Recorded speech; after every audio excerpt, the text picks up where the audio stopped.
tergugat silakan diwakili siapa tergugat. Baik, terima kasih yang mulia. Untuk sidang hari ini diwakili oleh Mary Kusuma Dewi Sumana dan saya Taufik Marasabesi yang mulia. Baik, terima kasih. Dari penggugat silakan. Terima kasih Majelis Hakim yang terhormat. Penggugat yang hadir pada persidangan hari ini diwakili oleh Dr. Alessandro Rey dan Saudara Fajar Rizwandi. Baik, terima kasih. Agendanya hari ini giliran tergugat ya untuk menyampaikan penjelasan. Silakan dimulai dari yang 361C itu ya.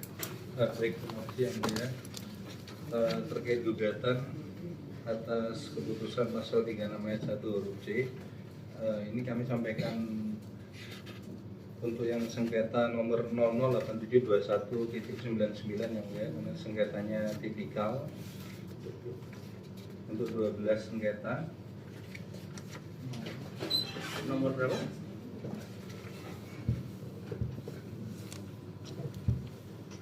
Nomor sengketa 008721.99/2025/PP yang mulia, atau Oktober 2022. Itu cap 0 berapa itu? Cap 03589/NF. Oh ya, oke. Baik. Ya, penggugat bisa mengikuti ya. Bisa Majelis.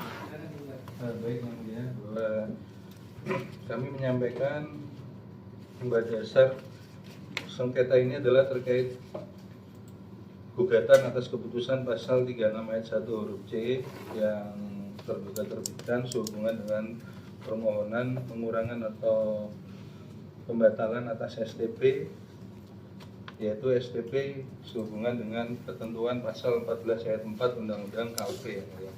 Di mana kronologis kami sampaikan di halaman 7 yang mulia, terkait kronologis atas sengketa aku adalah adanya penerbitan STP masa pada Oktober 2022 dengan STP nomor 00613-107-22-329-24 tanggal 28 Oktober 2024. Kemudian penggugat menyampaikan permohonan pengurangan atau pembatalan STP yang tidak benar yang pertama di tanggal 25 November 2024. Lalu tergugat telah menerbitkan surat keputusan atas permohonan yang pertama dengan cap 02025-BPJ28-2025 tanggal 24 Maret 2025. Lalu penggugat menyampaikan permohonan pengurangan atau pembatalan STP yang tidak benar kedua di tanggal 27 Maret 2025. Dan atas permohonan kedua tersebut tergugat telah menerbitkan keputusan atas permohonan kedua dengan cap 03589-NCAP-BPJ28-2025 tanggal 28 Agustus 2025. Yang atas cap tersebut penggugat mengajukan gugatan kepada pengadilan pajak di tanggal 26 September 2025. Atas kronologis tersebut sudah kami sampaikan lampiran yang mulia, dan untuk sengketa yang lain sudah kami upload di SharePoint, bahwa intinya STP tersebut diterbitkan sehubungan dengan adanya hasil pengujian, hasil penelitian kami bahwa adanya faktur pajak yang diterbitkan dengan tidak lengkap, yaitu tidak dilengkapi dengan identitas pembeli berupa NPWP dan atau NIK, di mana berdasarkan ketentuan pasal 14 ayat 1 huruf E Undang-Undang KUP mengatur bahwa DJP dapat menerbitkan STP apabila pengusaha yang telah dikukuhkan sebagai PKP yang tidak mengisi faktur pajak secara lengkap sebagaimana dimaksud dalam pasal 13 ayat 5 dan ayat 6 Undang-Undang PPN dan perubahannya, selain identitas pembeli BKP atau penerima JKP serta nama dan tanda tangan sebagaimana dimaksud dalam pasal 13 ayat 5 huruf B dan huruf G Undang-Undang PPN dan perubahannya dalam hal penyerahan dilakukan oleh PKP pedagang eceran, bahwa sesuai dengan ketentuan Per 03 yang mulia mendasari terkait dengan penerbitan struktur pajak pasal 13 diatur junto pasal 2 ayat 1 Per 03 diatur bahwa PKP yang menyerahkan BKP dan atau JKP wajib memungut PPN terhutang dan membuat faktur pajak. Lalu yang dasar hukum kedua adalah pasal 13 ayat 5 huruf B Undang-Undang PPN junto pasal 5 per 03/2022 bahwa faktur pajak harus memuat identitas pembeli BKP atau penerima JKP yang meliputi nama, alamat, NPWP atau NIK bagi subjek pajak dalam negeri orang pribadi. Bahwa berdasarkan pasal 6 ayat 2 per 03/2022 menyebutkan identitas pembeli BKP atau penerima JKP yang meliputi nama, alamat, NPWP, NIK dan nomor paspor sebagaimana dimaksud dalam pasal 5 huruf B wajib diisi sesuai dengan nama, alamat, NPWP, NIK dan nomor paspor yang sebenarnya atau sesungguhnya. Lalu apabila berdasarkan pasal 13 ayat 9 Undang-Undang PPN junto pasal 2 ayat 6 per 03/2022 menyebutkan faktur pajak harus memenuhi persyaratan formal dan material. Bahwa berdasarkan pasal 30 ayat 1 per 03/2022 faktur pajak memenuhi persyaratan formal sebagaimana dimaksud dalam pasal 2 ayat 6 apabila diisi secara benar, lengkap dan jelas sesuai dengan persyaratan sebagaimana dimaksud dalam pasal 5 per 03/2022. Bahwa berdasarkan pasal 31 ayat 1 huruf A per 03/2022 Ya, majelis bisa baca peraturan-peraturannya. Baik, yang mulia. Yang majelis mau tanya yang ini, bukan tergugat. Yang tanggapan tergugat angka 2 yang 14 ayat 1 itu apa artinya yang dicetak tebal oleh tergugat? Bahwa terkait dengan penerbitan STP ini dapat tidak dilakukan yang mulia sebagaimana diatur di dalam pasal 14 ayat 1 atas faktur pajak yang diisi. Yang dapat tidak dilakukannya di mana? Maksudnya yang dapat tidak dikenakan STP yang mulia, dapat tidak dikenakan STP Tulisan dapat tidak dikenakan STP dari mana? ini memang DJP dapat menerbitkan STP yang kalau dia begitu kan? dapat menerbitkan STP apabila PKP yang telah dikukuhkan sebagai apabila pengusaha telah dikukuhkan sebagai PKP yang tidak mengisi faktur pajak secara lengkap. Namun di sini ada klausul selain identitas pembeli. Jadi boleh tidak mengisi secara lengkap selain identitas pembeli, namun hanya khusus untuk PKP pedagang eceran. Itu kami menyampaikan pendapat tertulis dengan membold yang mulia.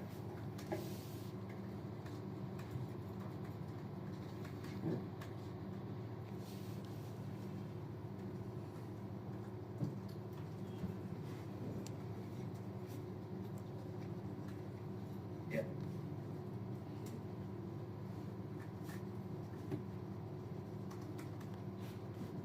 Untuk yang koleksi dari kapan?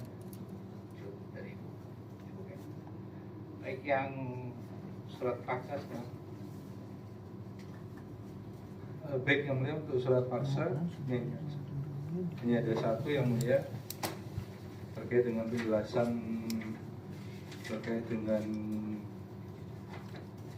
penyampaian surat paksa sebagaimana di gugatan dari penggugat kami tanggapin di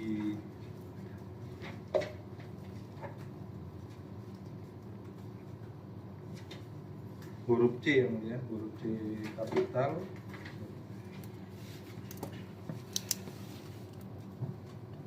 Bahwa sesuai dengan atas penggugat yang menyatakan surat akuo disampaikan secara prematur karena surat akuo tidak disampaikan terlebih dahulu kepada penanggung pajak. Bahwa surat akuo disampaikan diberitahukan oleh jurusita pajak pada tanggal 10 September 2025 secara prematur kepada saudara Henry yang merupakan staf administrasi dari PT Pacific Plastindo yang bukan merupakan penanggung pajak sah dari CV Pacific Plastindo. Bahwa surat akuo tidak dilakukan pernyataan atau tidak dibacakan di hadapan saksi-saksi, bahwa surat akuo tidak pernah dibacakan juga dibuktikan dengan tidak adanya minimal 2 saksi cakap hukum yang menyaksikan secara langsung proses pembacaan isi surat aduan kepada penanggung pajak dapat tergugat tanggapi yang bahwa sesuai dengan ketentuan Undang-Undang Nomor 19 Tahun 97 tentang penagihan pajak, yaitu pasal 1, penanggung pajak adalah orang pribadi atau badan, dan seterusnya di pasal 10 ayat 1 dan pasal 10 ayat 2, lalu di pasal 10 ayat 4 dijelaskan bahwa sesuai penjelasan pasal 10 ayat 4 huruf B menyatakan bahwa mohon izin kami bacakan bahwa pasal 10 ayat 4 surat paksa terhadap badan diberitahukan oleh jurusita pajak kepada A, pengurus, kepala perwakilan, kepala cabang, penanggung jawab, pemilik modal baik di tempat kedudukan badan yang bersangkutan, di tempat tinggal mereka maupun di tempat lain yang memungkinkan, atau pegawai tetap di tempat kedudukan atau tempat usaha badan yang bersangkutan apabila jurusita pajak tidak dapat menjumpai salah seorang sebagaimana dimaksud dalam huruf A. Yaitu bahwa penjelasan pasal 10 ayat 4 huruf B menyatakan bahwa pengertian pegawai tetap adalah pegawai perusahaan yang membidangi keuangan, pembukuan, perpajakan, personalia, hubungan masyarakat atau bagian umum, dan bukan pegawai harian.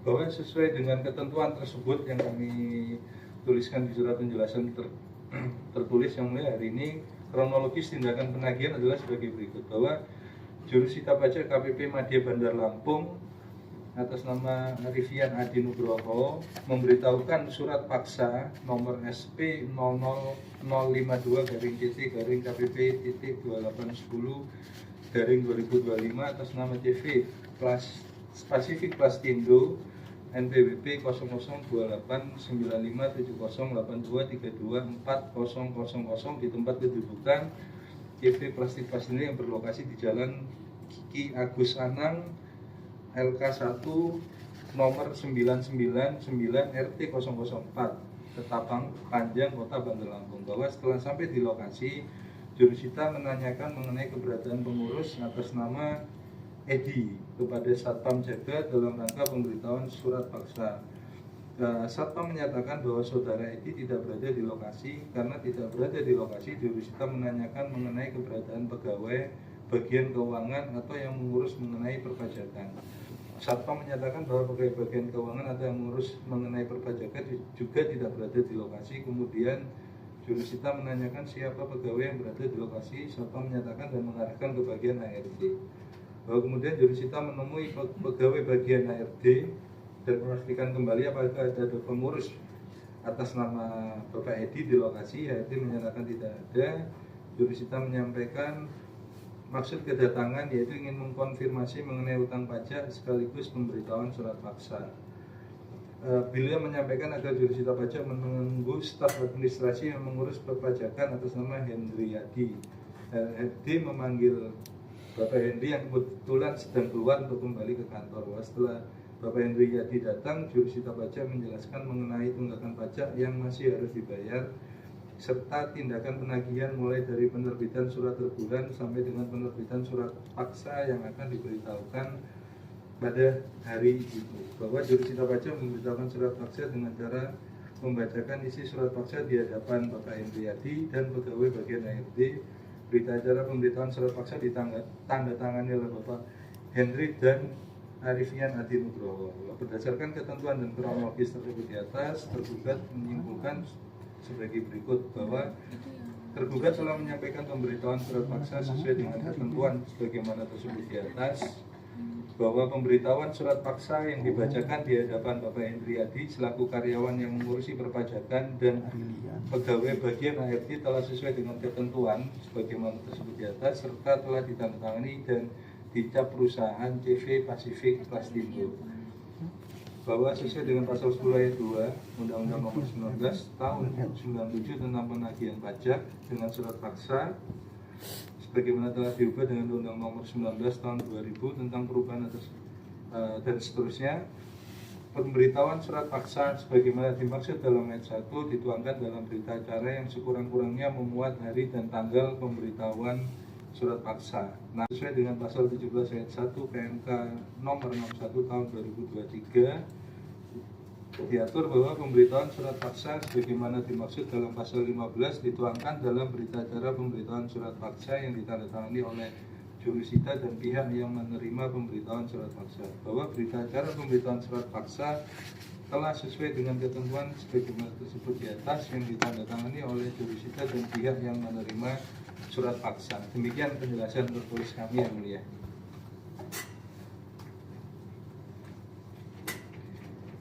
Ya, baik. Terima kasih tergugat.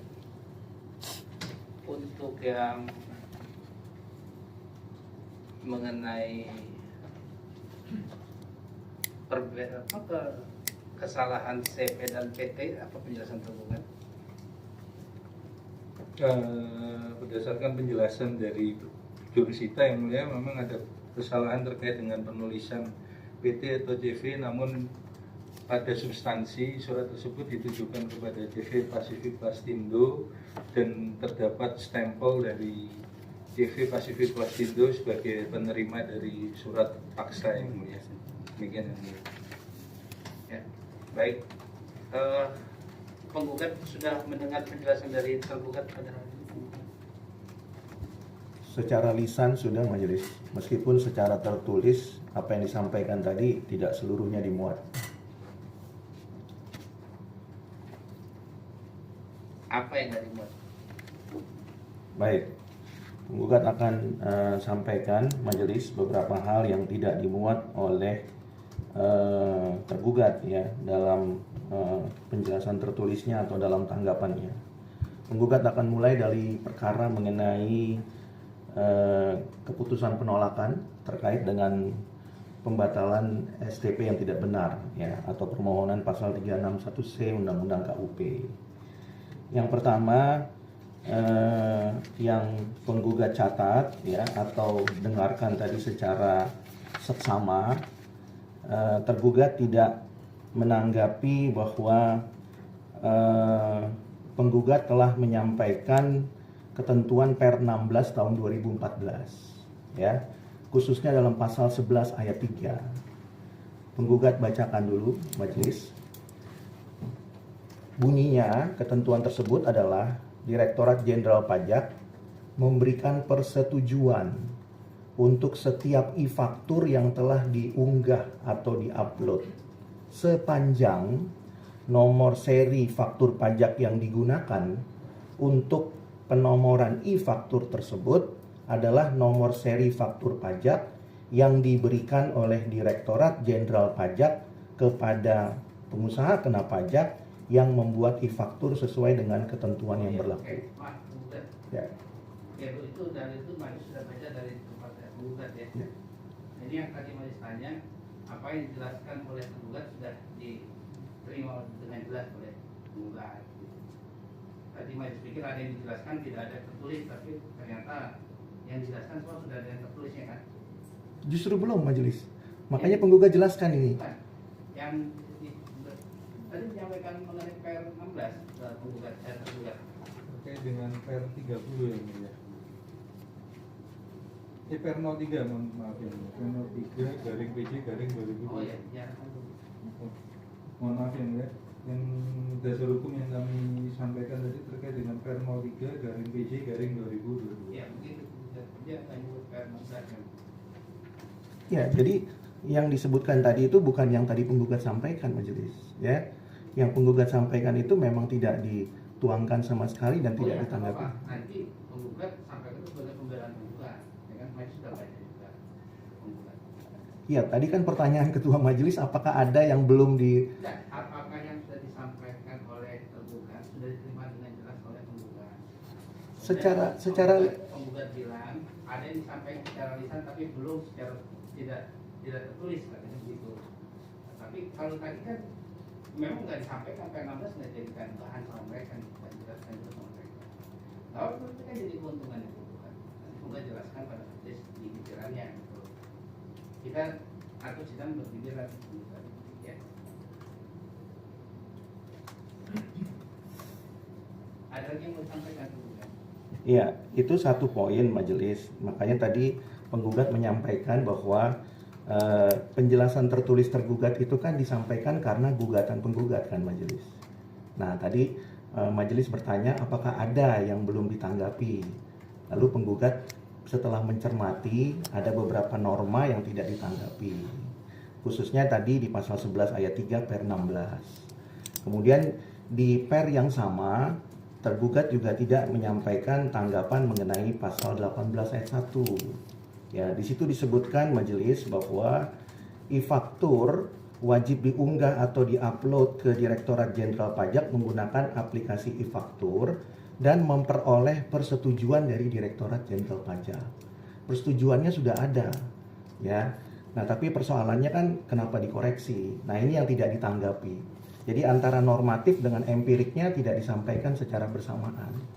Nah, itu yang kemudian tadi penggugat mencermati belum ada. Yang kedua, majelis, maksud kami yang ketiga, tergugat juga tidak menyampaikan di mana kerugian negaranya ketika faktur pajak itu sudah dibayar dan disetor. Ya, frase kerugian negaranya itu di mana? Apakah tergugat bisa membuktikan itu? Sementara kewajiban perpajakannya sudah dibayar, disetor dengan penuh. Tidak ada tunggakan terkait dengan faktur pajak tersebut. Yang keempat, majelis, tergugat juga tidak menanggapi bagaimana dengan permohonan penggugat berkaitan dengan perkara yang sama dan permohonan yang berbeda masa pajaknya, tapi tetap dikabulkan. Bagaimana tanggapan tergugat? Bagaimana disparitas itu bisa terjadi dan tidak ditanggapi? Padahal kan tergugat sendiri yang melakukan penelitian. Oleh karena itu, penggugat menyampaikan supaya hal tersebut diberikan tanggapan. Kemudian juga penggugat majelis, penggugat juga menyampaikan contoh WP yang lain yang kebetulan penggugat tangani, diajukan permohonan yang sama lalu dikabulkan oleh tergugat. Hal yang sama penggugat ingin bertanya sebenarnya. Lagi-lagi masalah disparitas ini bagaimana tergugat menanggapinya? Apakah ada diskriminasi dalam penelitian pembatalan 361C? Itu yang penggugat ingin tanyakan. Kemudian berkaitan dengan itu, apabila memang dimungkinkan majelis, sebenarnya untuk membuat perkara ini terang, laporan penelitian terhadap permohonan penggugat di masa yang lain dan juga laporan penelitian terhadap WP yang lain yang penggugat juga ajukan dikabulkan, sebenarnya kalau boleh majelis itu dihadirkan di muka persidangan supaya terang disparitas itu kenapa bisa terjadi. Nah, itu yang karena yang kami terima ini kan baru yang berkaitan dengan perkara akuo saja majelis, ya. Lalu dimungkinkan supaya perkara ini terang, masa yang lain yang dikabulkan dan juga WP yang lain yang juga dikabulkan. Penggugat sebenarnya sudah menyampaikan itu dalam gugatan majelis, sudah kami sampaikan contoh-contohnya, tapi yang kami tidak miliki adalah laporan penelitiannya, supaya terlihat jelas kenapa bisa terjadi diskriminasi yang sangat signifikan. Itu berkaitan dengan perkara 361C majelis Undang-Undang KUP. Kemudian penggugat lanjut berkaitan dengan perkara surat paksa.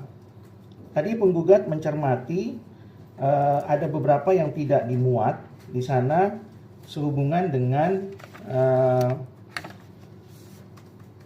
tergugat menyatakan bahwa sudah ada saksi yang melihat majelis, ya, bahwa itu dilakukan atau terpenuhi unsur-unsur pernyataan.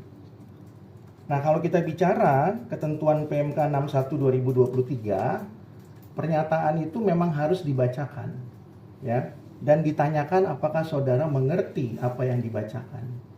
Untuk membuktikan apakah pernyataan itu terpenuhi unsur-unsurnya, maka demi membuat terang perkara ini, penggugat mohon kepada majelis supaya saudara Arifian Adi Nugroho itu dihadirkan sebagai saksi majelis.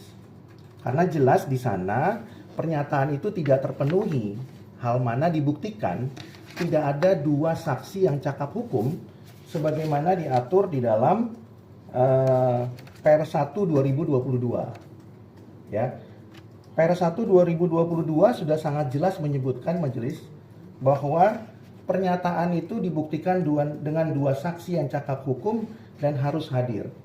Kalau kemudian tergugat mengatakan saksinya ada, tapi tanda tangannya tidak ada, apakah itu bisa dibuktikan kebenaran materialnya?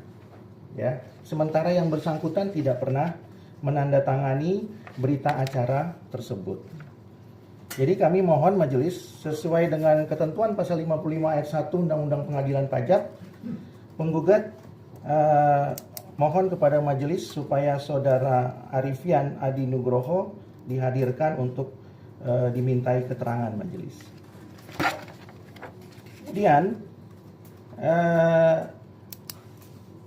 berkaitan dengan penyerahan, tadi penggugat mengatakan yang pertama adalah pernyataan, yang kedua adalah penyerahan. Tadi tergugat mengatakan bahwa penyerahan itu sudah disampaikan kepada penanggung pajak, ya. Namun kemudian penanggung pajaknya tidak ada dan kemudian disampaikan kepada pegawainya. Kalau majelis perhatikan dengan cermat berita acara pemberitahuan surat paksa, ketika penanggung pajak itu tidak menerima atau tidak ada untuk menerima, maka ketiadaannya itu harus dibuktikan dari dua pilihan checkmark yang tersedia.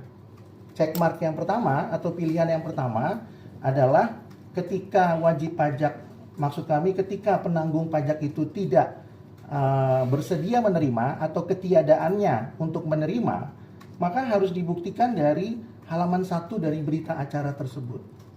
Halaman 1 dalam berita acara tersebut, selain daripada disampaikan kepada subjek yang error atau error in persona, juga tidak bisa dibuktikan karena ini memang kosong semua majelis. Kalau majelis lihat di halaman 1, tidak ada checkmark bahwa berita acara ini disampaikan kepada pegawai dengan alasan apa. Kalau tadi tergugat mengatakan alasannya ketiadaan, lalu kenapa tidak dimuat di sini alasannya ketiadaan? Lalu penyebab yang berikutnya, bagaimana keadaan pada saat itu? Hukum acara penagihan pajak telah jelas mengatur bahwa ketika berita acara disampaikan, peristiwa hukum itu harus tergambar dalam berita acara. Dan itu sudah jelas di sini bahwa selain daripada wajib pajaknya error in persona, juga subjeknya juga error dan juga tidak tergambar. Kenapa tidak disampaikan berita acara, maksud kami surat paksa itu kepada penanggung pajak? Kalau tergugat mengatakan tadi alasannya A, B, C, lalu kenapa tidak tergambar di sini? Apakah peristiwa hukum itu adalah fakta atau mungkin rekayasa? Kalau itu fakta, kenapa tidak tergambar di sini? Ada dua checkmark yang harus diisi di sini. Satu, ya, penanggung pajaknya siapa? Yang kedua, kenapa tidak bisa disampaikan? Dan yang ketiga, apa peristiwa hukumnya? Sini jelas di halaman 1 berita acara, dan itu tergambar di PMK 61 dan Per 1 2022. Yang kedua, alasan yang lain kenapa surat paksa tidak bisa disampaikan kepada penanggung pajak adalah karena yang bersangkutan tidak bisa atau tidak ada pada waktu itu. Maka menurut PMK 61 2023, surat paksa itu harus disampaikan kepada RT atau RW. Pilihannya sudah ada di sini. Ya, kalau memang tidak ada.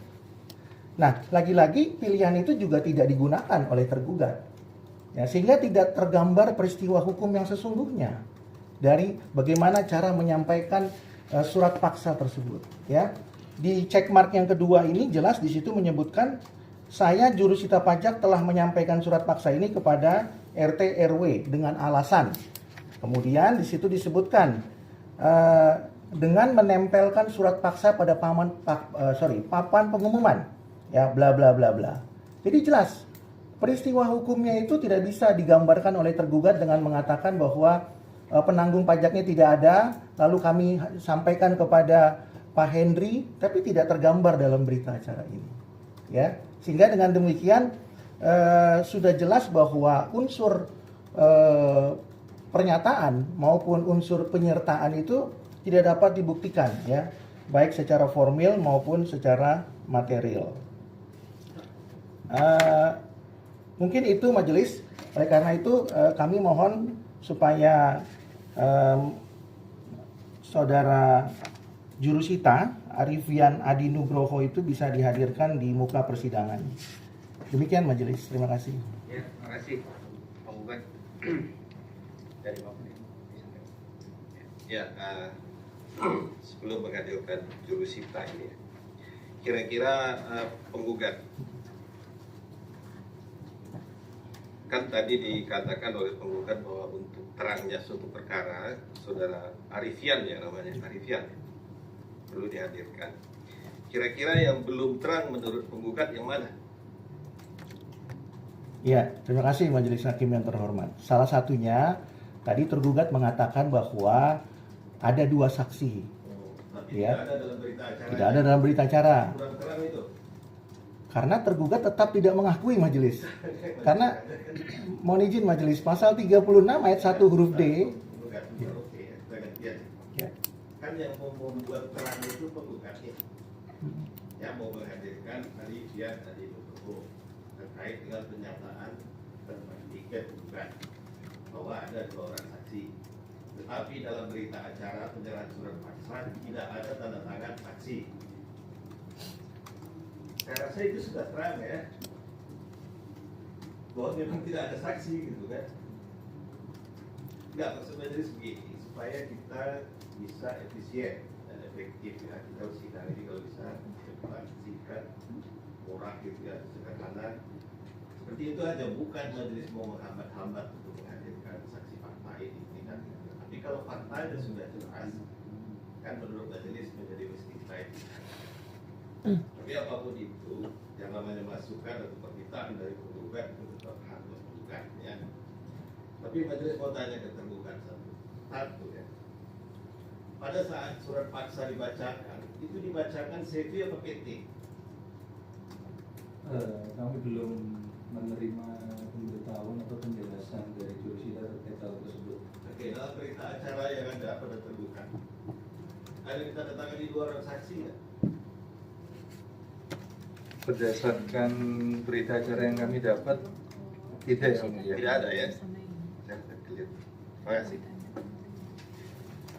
Dari itu kan. Begitu ya penggugat ya, majelis rasa juga itu sudah cukup terang kalau itu ya.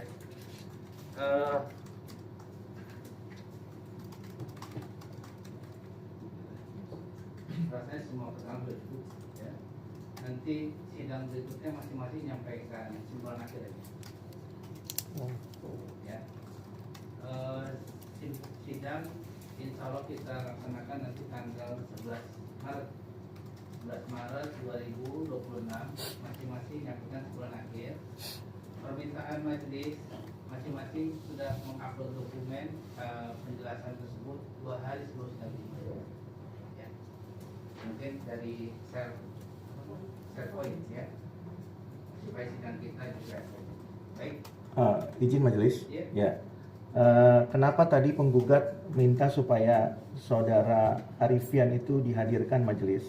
Karena di dalam tanggapan tergugat, beliau menyebutkan pihak lain majelis. Ya, beliau menyebutkan saudara Wahyu Hurseno. Ya, betul tadi yang disampaikan oleh Pak Anwar tadi memang secara berita acara tidak ada nama tersebut. Ya. Tapi di dalam tanggapannya tergugat berkali-kali mengulang bahwa ada pihak lain yang disebut dengan Wahyu Hurseno.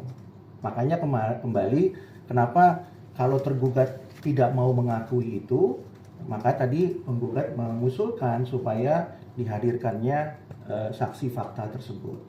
Yang kedua majelis, faktanya memang kalau diperlukan saudara Henry itu tidak pernah kemudian mendengar atau mengetahui bahwa surat paksa itu dibacakan oleh tergugat atau saudara Arifian. Ya. Karena kalau dibacakan majelis, ketika di bagian akhir ditanyakan apakah saudara mengerti, bisa saja mereka akan menjawab saya tidak mengerti. Itulah fungsi daripada pernyataan tersebut. Ya. Jadi karena menurut penggugat fakta ini sangat penting, maka penggugat mengusulkan seperti itu majelis ya. Kecuali tergugat mengakui memang betul yang memang tidak ada saksi sama sekali ya. Meskipun kehadiran saudara Wahyu Hurseno juga tidak kemudian membuktikan cukupnya 2 saksi ya, sebagaimana diatur di dalam PMK 61 dan juga PR 1 2022. Tapi setidaknya tergugat sudah menggambarkan ada orang lain loh di sana, ya. Oleh karena itu makanya tadi penggugat mengusulkan majelis supaya Ya, maaf penggugat tadi sudah dijawab oleh yang mulia Pak Anwar ya. Ya. Jadi majelis merasa sudah cukup. Kalau itu lagi yang mau diutarakan, majelis merasa sudah cukup mendapat keterangan. Ya. Baik, sidang insya Allah kita lanjutkan tanggal 11 Maret 2026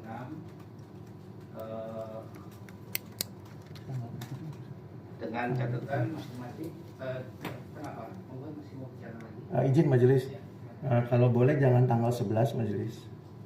Apakah kebetulan penggugat dimohonkan untuk menjadi ahli majelis? Gimana penggugat ini kan puasa nih masalahnya, majelis juga harus Karena begini majelis itu satu poin. Yang kedua, kan kami tidak jadi menghadirkan saksi. Nah, tentunya kami perlu waktu juga yang cukup untuk membuat kesimpulan itu kalau memang mau dijadwal. Kapan penggugat bisanya? Di bulan April loh bukan? Maret. Sekarang ini kan Februari. Iya. 3 minggu. 3 minggu. Kita reses tanggal berapa? Tanggal 16, jadi minggu depannya sudah reses. Ya, jadi kalau tanggal 11 ini persis 1 minggu sebelum reses. Kalau ditunda lagi Cukup lah penggugat ya 3 minggu. Bukan. Sekarang masih Februari.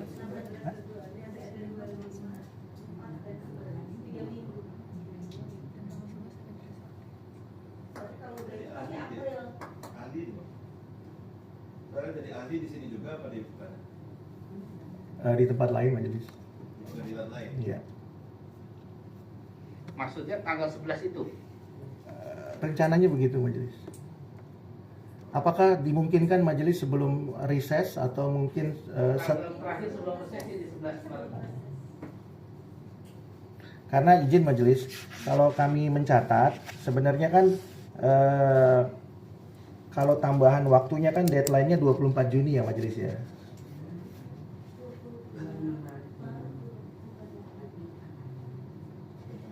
Jatuh temponya ada 22 dan 25.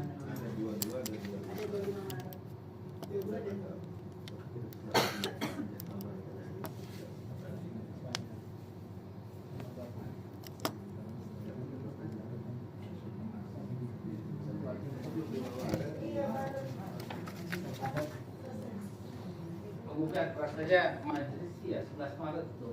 Karena kita kebetulan memang ada Idul Fitri sih ya.